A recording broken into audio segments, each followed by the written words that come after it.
Platform of दिया academy. Student, आज के वीडियो में मैं आपके साथ डिस्कस करने वाली हूँ 9th क्लास का चैप्टर टिश्यू। और समझते हैं टिश्यू चैप्टर्स के कुछ इंपॉर्टेंट पॉइंट जो कि आपके आने वाले अपकमिंग एग्जाम्स के लिए बहुत इंपॉर्टेंट है। Student, you all known about ना व्हाट इज टिश्यू। टिश्यू का मीनिंग क्या होता है? सेल की ग्रुपिंग होना। प्रीवियस चैप्टर में आपने सेल के बारे में तो पढ़ा होगा ना बेटा। सेल क्या होता है? बेसिक यूनिट होता है लाइफ का। और सेल के ग्रुपिंग से tissue, then after organ, organ system and complete organisms का फॉर्मेशन होता है। तो टिश्यू है क्या? टिश्यू एक्चुअल में ग्रुपिंग होता है किस चीज़ का? सेल का। और वो सेल बेसिकली बेटा सिमिलर होते हैं किस चीज़ में? तो स्ट्रक्चर में, ऑरिजिन में, एंड वो जो फंक्शन प्ले करते हैं वो भी क्या करेंगे? सिमिलर। फॉर एग्जाम्पल, जैसे अगर हम ह्यूमन हार्ट की बात करें, है ना, तो ह्यूमन हार्ट क्या एक ऑर्गन है। तो उस ऑर्गन का काम क्या होता है? पंपिंग करना ब्लड का।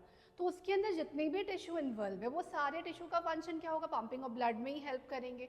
तो जो टिश्यू होता है वो ग्रुप ऑफ सेल से बना हुआ है जिसकी ऑरिजिन भी क्या होगी? सिमिलर होगी।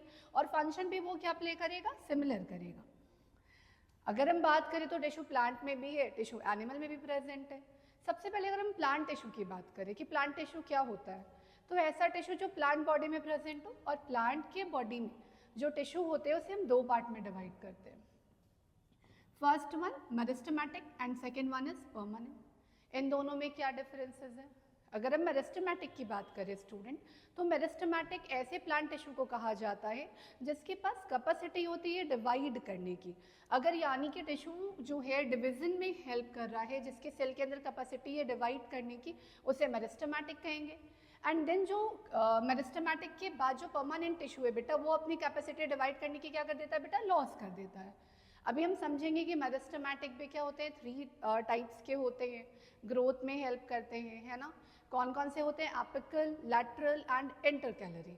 अगर हम शूट की बात कर ले, है ना, अगर नॉर्मल से एक शीट की बात करो, अगर वो सीड है तो सीड क्या होता है? नीचे की तरफ ग्रो कर रहा है एंड ऊपर की तरफ भी उसके पार्ट्स ग्रो करते हैं। तो जहाँ से ऊपर की तरफ वो ग्रो करते हैं, यानी जो शूट सिस्टम बनता है वो किस पार्ट से बनता है? प्लूमल। एंड जो नीचे की तरफ होता है बेटा वो क्या होता है? रेडिकल। रेडिकल से क्या होता है? रूट का फॉर्मेशन होता है। एंड प्लूमल से क्या होता है बेटा? सूट का फॉर्मेशन होता है। तो यहाँ शूट के टिप पे जो मेरिस्टेम होगा वो क्या हो जाएगा? Suit apical meristem.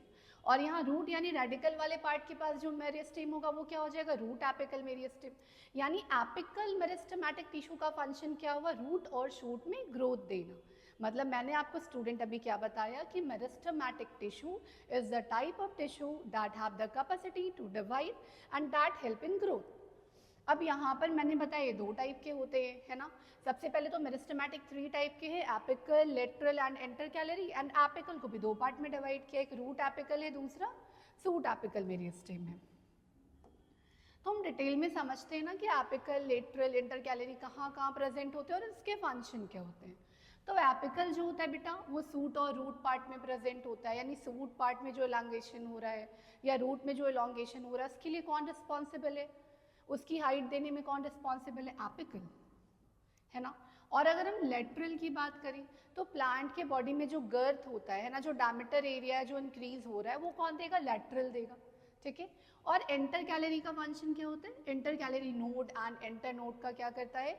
वहाँ पे इंक्रीजमेंट, वहाँ पे जो लेंथ है उसके इंक्रीजमेंट में हेल्प करता है। नोड एंड इंटर नोड क्या होता है बेटा? अगर हम प्लांट बॉडी में देखें, है ना, तो जिस पॉइंट से लीव्स का फॉर्मेशन हो रहा है ना, इस पॉइंट को क्या कहा जाता है? नोड। और दो नोड के बीच की जो गैप होती है ना, उसी गैप को क्या बोला जाता है? इंटरनोड। तो नोड और इंटरनोड वाले एरिया में जो एलोंगेशन हो रही है, जो लेंथ इंक्रीज हो रहा है, वो ड्यू टू क्या होता है? इंटर कैलोरी मेरिस्टेम होता है। देन आफ्टर हम बात करते हैं परमानेंट की। तो परमानेंट टिश्यू क्या है? जिसने कैपेसिटी टू डिवाइड क्या कर दिया है? लॉस कर दिया है ना। तो परमानेंट टिश्यू को भी बेटा हम दो पार्ट में डिवाइड करते हैं, एक होता है आपका सिंपल परमानेंट और दूसरा कॉम्प्लेक्स। अब इन दोनों में क्या डिफरेंसेस है? अगर इन दोनों में डिफरेंसेस की बात करें तो सिंपल परमानेंट टिश्यू में जो सेल होते हैं वो वन टाइप के होते हैं, पर कॉम्प्लेक्स के केस में डिफरेंट टाइप ऑफ सेल क्या होते हैं? प्रेजेंट होते हैं। तो सिंपल परमानेंट टिश्यू को हम दो पार्ट में डिवाइड करते हैं। First one is protective in nature, that one is epidermis and core. And second one क्या होता है? सपोर्टिंग होता है नेचर में, जो कि पैरेन्काइमा, कॉलेनकाइमा एंड स्क्लेरेन्काइमा होता है। इसे हम डिटेल में समझते हैं कि सबके फंक्शन क्या होते हैं। और कॉम्प्लेक्स में क्या होते हैं, टू और more than two different type of cell जो होते हैं प्रेजेंट होते हैं। इसके दो टाइप होते हैं, जाइलम एंड फिलम। ठीक है, हम समझते हैं सबसे पहले सिंपल परमानेंट टिश्यू के बारे में। अभी मैंने स्टूडेंट आपको क्या बताया कि सिंपल परमानेंट टिश्यू ऐसा परमानेंट टिश्यू है जिसने कैपेसिटी टू डिवाइड तो लॉस कर दिया, पर इसके अंदर जो सेल इन्वॉल्व होते हैं वो वन टाइप के होते हैं। उसमें कौन कौन सा आता है? सबसे पहले एपिडर्मिस जो कि प्रोटेक्टिव नेचर में, और कॉर्क। एपिडर्मिस का काम क्या होता है? प्लांट के बॉडी पे लाइनिंग देना, यानी एक तरीके से कवरिंग देने का, यानी उसे प्रोटेक्ट कर रहा है। अगर कवरिंग दे रहा है तो इसलिए उसे प्रोटेक्टिव कहते हैं नेचर में। और कॉर्क जो होता है बेटा वो डेड पार्ट होता है। आपको याद होगा जब आपने सेल चैप्टर पढ़ा होगा तो वहाँ पे आपने डिस्कवरी के बारे में पढ़ा होगा।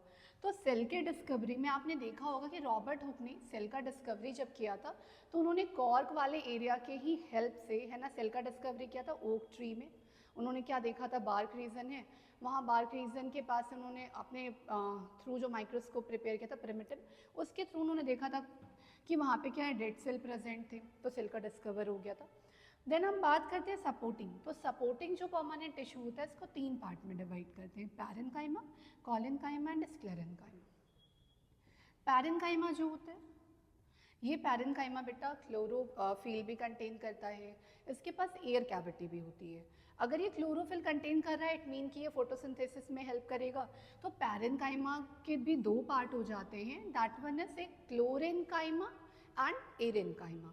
क्लोरेन्काइमा क्या कर रहा है? फोटोसिंथेसिस में हेल्प कर रहा है। एंड एरेन्काइमा जो है बेटा एयर कैविटीज है तो बायोन्सी में हेल्प करता है। तो पैरेन्काइमा के क्या हो गए? दो पार्ट हो गए, क्लोरेन्काइमा एंड एरेन्काइमा। और मैंने बताया दोनों के फंक्शन क्या हो जाते हैं बेटा।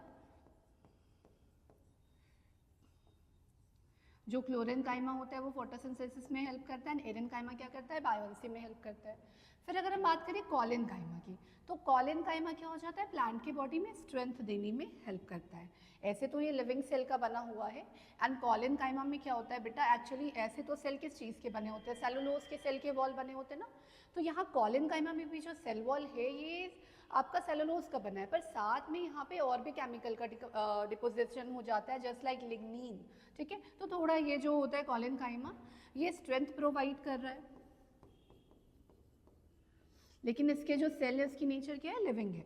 और स्क्लेरेन्काइमा के तो सेल डेड होते हैं, और ये भी क्या करता है बेटा? प्लांट के बॉडी को सपोर्ट प्रोवाइड करता है। कॉलेन्काइमा मैकेनिकल स्ट्रेंथ दे रहा है, पैरेन्काइमा क्या करता है? स्टोरेज में हेल्प कर रहा है, आपको फोटोसिंथेसिस में हेल्प कर रहा है, बायोन्सी में हेल्प कर रहा है, ये सारे इसके फंक्शन हो जाएंगे। अब हम बात करते हैं नेक्स्ट कॉम्प्लेक्स परमानेंट टिश्यू के बारे में। कॉम्प्लेक्स परमानेंट टिश्यू पे क्या बताया? ऐसे टाइप के सेल जहाँ पे मतलब ऐसे टाइप के टिश्यू जहाँ different type of cell involve है, जिसमें हमने जाइलम एंड फ्लोएम की बात करी।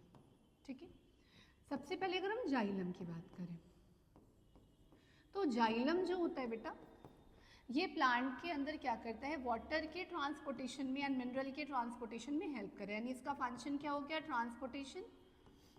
और ट्रांसपोर्टेशन ये किसका कर रहा है? तो वाटर एंड मिनरल का। वाटर एंड मिनरल का ये क्या करता है? ट्रांसपोर्टेशन करता है। इसमें कौन कौन से सेल इन्वॉल्व होते हैं जाइलम में? तो जाइलम में ट्रैकेट्स होता है, वेजल्स होता है, जाइलम पैरेन्काइमा होता है एंड जाइलम फाइबर होता है। यहाँ पे स्टूडेंट जो ज़्यादातर सेल है ना, जैसे ट्रैकेट्स, वेजल्स, फाइबर, इसके जो सेल होते हैं डेड इन नेचर होते हैं, बट पैरेन्काइमा के जो सेल होते हैं वो लिविंग इन नेचर होते हैं। ट्रैकेट्स, वेजल्स ये सब जो होते हैं प्लांट के बॉडी में क्या कर रहे हैं? बेसिकली वाटर के ट्रांसपोर्टेशन में हेल्प कर रहे हैं। और पैरेन्काइमा क्या होता है? स्टोरेज का फंक्शन प्ले करता है। एंड फाइबर जो होता है स्ट्रेंथ प्रोवाइड करता है। वैसे ही बेटा फ्लोएम, फ्लोएम का काम होता है ये भी ट्रांसपोर्टेशन करता है, बट ये ट्रांसपोर्टेशन किस चीज़ का करता है? फूड का। यहाँ पे भी डिफरेंट डिफरेंट सेल इन्वॉल्व है। कौन कौन से सेल होते हैं यहाँ पे बेटा? यहाँ पे सीड ट्यूब होते हैं, यहाँ पे कंपेनियन सेल होते हैं,